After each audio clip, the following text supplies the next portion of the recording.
Léa Drucker était resplendissante ce lundi 7 novembre au cinéma UGC Ciné-Cité Bercy à Paris à l'occasion de l'avant-première Les Femmes du Square.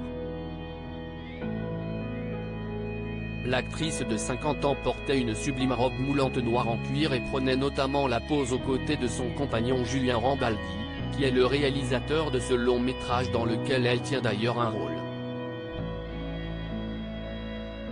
Les deux tourtereaux ont semblé alors très complices, eux qui ont déjà travaillé ensemble par le passé, sur le film Si est-il la vie, sorti dans les salles en 2020.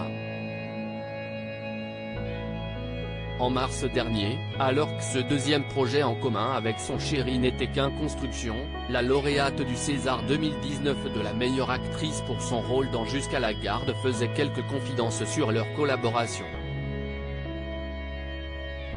Nous venons de tourner Les Femmes du Square, une comédie dramatique sur les nounous, dans laquelle j'incarne une mère qui porte un drame assez lourd.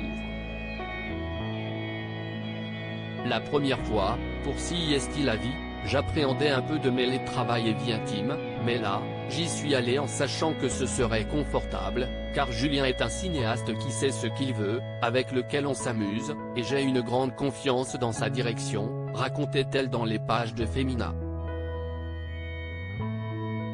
Une vie tournée vers la famille. Elle expliquait alors vouloir rapprocher les frontières entre sa vie intime et sa vie d'artiste.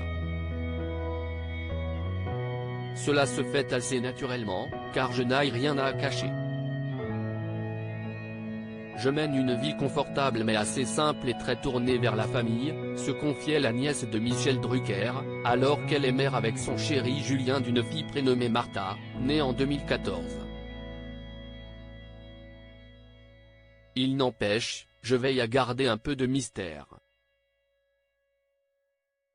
Ma fonction étant de raconter des histoires et de me fondre dans des personnages, l'idéal est de rester neutre, notamment sur ses opinions.